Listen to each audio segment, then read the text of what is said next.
You know how in America, everyone says that Europe's just a bunch of socialists? Well, for this country, it's kind of true. Hello everybody and welcome to this second episode of Politics Now. Today we will be covering Albania. If you haven't seen the last episode, I recommend that you do so. Albania, more precisely the Republic of Albania, is what we call a parliamentary unitary republic. Well, I could stand here and explain what that means, or I can let the Albanian constitution do it for you. I will now read from the constitution. Albania is a parliamentary republic. Albania is a unitary and indivisible state. Elections of Albania shall be general, free, fair, and periodic. So what does this mean? Albania is a parliamentary republic. They have no monarchy, and the parliament is the main force of the country, and the executive is the Prime Minister. We'll now discuss the government of Albania. Despite being a parliamentary republic, Albania still has a president. The president of Albania is currently called Ilir Meta. He was last elected in 2017, and he is a member of the socialist integration movement. The president is elected by parliament every 5 years and is elected on the basis of 2/3 majority. If the parliament cannot agree on a candidate within the first 5 rounds of voting, fresh parliamentary elections are then held. The president is only the head of state, not the head of government, but still has some powers that he enjoys. The powers that the president has are the right of pardon. The president is the commander-in-chief of the Albanian military. The president appoints heads of Albanian universities and the director of intelligence, and on the recommendation of the PM, the president appoints ambassadors and representatives to foreign organizations. And if the parliament is misbehaving and doing something that's extremely stupid, the president can send the bill back once for what is the constitution describes as reconsideration. The guy who heads up the government is called the Prime Minister, or as it's called in Albanian, the Kri Ministri. I probably said that wrong. The current Prime Minister is Edi Rami. He was elected in 2013 and re-elected in 2014. He is a member of the Albanian Socialist Party. The Prime Minister is the head of government, appointed by the President, but must hold the approval of the Parliament, so he is generally the leader of the largest party. The President leads cabinet meetings and appoints said cabinets, and along with the cabinet, the president outlines national policy and the direction of the country. To help the Prime Minister fulfill his duties as leader of cabinet meetings is the Deputy Prime Minister. The Deputy Prime Minister is appointed by the Prime Minister and of course helps him head up cabinet meetings. If the president is temporarily incapacitated or cannot serve in his role, then the Deputy Prime Minister can assume his powers. Though compared to many vice presidents, the Deputy Prime Minister does not automatically take over in his post, and the current Deputy Prime Minister is Sadida Misi, being appointed in 2013. The body which appoints the government is known in Albanian as the Këvendi. The Këvendi literally translates to parliament. However, in the constitution, the parliament is known as the Assembly in the English translation. I will be and have been referring to it as the Parliament, so that is what I am going to be doing. The Parliament comprises of 140 members elected in 12 multi-member constituencies which are based on the Albanian counties. These constituencies range in size from 4 to 32, and the electoral system is party list proportional. So this ensures that the amount of votes you get directly correlates with the amount of seats that you get in Parliament. One of these 140 members is elected to serve as Speaker of Parliament. The current Speaker is Gramos Ritchie of the Socialist Party, having been elected in 2017. The powers of the Parliament are what you'd expect from a typical national legislature. They appoint the Prime Minister, ministers, they have to say yes to all laws and the budget. In addition, they also get to approve of the president's judicial nominations. Now, let's take a look at the political parties which make up Albanian politics. The largest political party, and the one that is currently in government, is the Socialist Party. At the last election, they gained 48% of the vote. That's quite a lot. Their current leader is the current Prime Minister, Edi Rami, and we mentioned him earlier on. The Socialist Party is what I call a moderate social democratic party.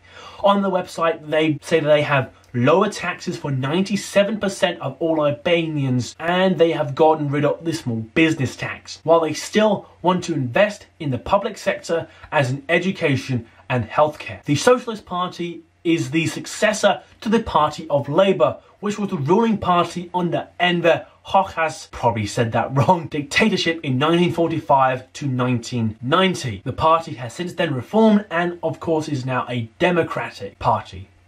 The Socialist Party has been in government or in government coalition for all but 8 years of Albanian politics, those years being from 2005 to 2013, where the Democratic Party was in power.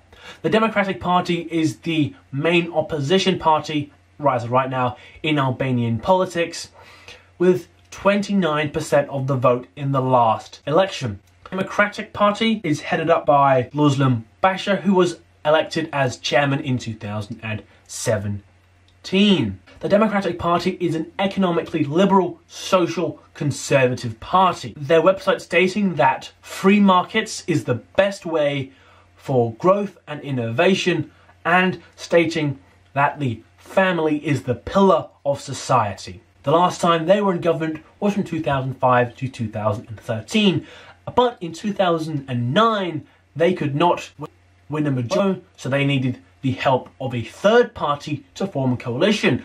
That third party is the Socialist Movement for Integration. They are the third largest party in Albania, receiving 14% of the vote in the last election. They were formed by current President Ilir Meta, who was at the time a former Prime Minister, in 2004 as a breakaway group from the Socialist Party. As I could gauge from their website, they are to the left of the Socialist Party, but however, as I stated earlier, they were in a coalition with the Democratic Party from 2009 to 2013. And they were also in coalition with the Socialist Party from 2013 to 17. Their current leader, Monica Ali, who was elected in 2017, is also the wife of the current president. Of course, these are not the only political parties in Albania.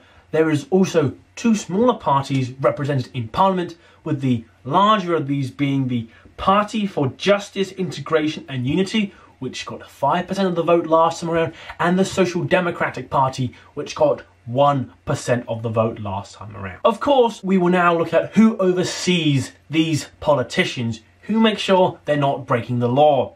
Well, of course, that is the judiciary. In Albania, they practice what is called a split judicial system, where they have one court which judges on constitutional cases, and they have another court system which judges all other cases.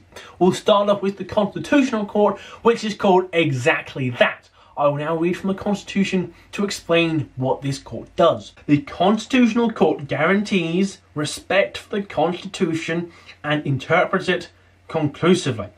So they make sure that all politicians are acting within their confines of the Constitution, and all laws take a trip past this court. The Constitutional Court judges are appointed for 9-year terms, with 3 of them being appointed every 3 years, and they can only sit for 1 term. They are nominated by the President and then approved by the Parliament.